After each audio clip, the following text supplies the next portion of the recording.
On the 20th of January 2009, Barack Obama took the presidential oath of office on a copy of the King James Version of the Bible published by Oxford University Press in 1853. It was the same Bible that had been used by Abraham Lincoln in 1861. Similarly, a series of 20th century presidents, Warren Harding, Dwight Eisenhower, Jimmy Carter, and George Bush Sr., chose to take their oath on the copy of the King James Version published in London in 1767. It was the same Bible that had been used by George Washington in 1789. These two Bibles, which will be discussed in Chapter 10, are, like Paul Revere's Sons of Liberty punch bowl, artifacts that represent turning points in American history. They have become part of American history, just as the King James Version is part of America's religious culture. This version of the Bible is similarly honored in the United Kingdom.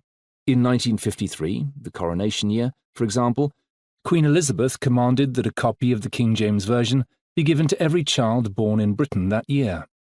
The King James Version of the Bible, which is known in the United Kingdom as the Authorised Version, is the most celebrated book in the English-speaking world. In other religious traditions, it is the version of the sacred book in the original language that is honored. In the Islamic world, for example, many Muslims memorize the entire Quran, but often have only the vaguest idea what the words mean, unless their first language happens to be Arabic. Protestant Christianity, however, places a high value on a translation, and it is passages from this translation rather than the original that Protestants have committed to memory. Why should this be so?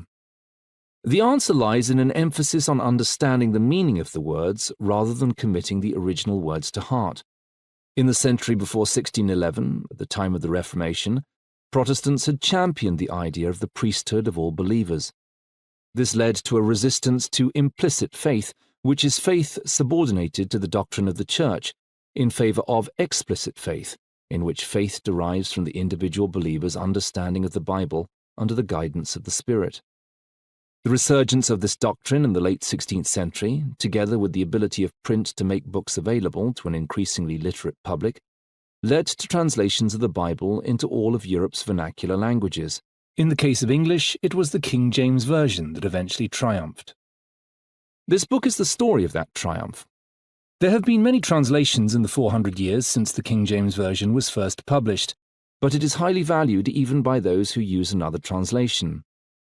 The reasons for the universal respect for this version vary enormously. Some admire its resonant prose, which sometimes has the rhythms of poetry. When Adam says to God that, "She gave me of the tree and I did eat," Genesis chapter 3, verse 12, his words are cast in iambic pentameter, the 5-beat meter of Shakespeare's plays. Others travel beyond admiration to reverence, especially if they believe that, as the translators asked in their prayers, God guided the translation. By any account, this is a history of the most important book in the English language.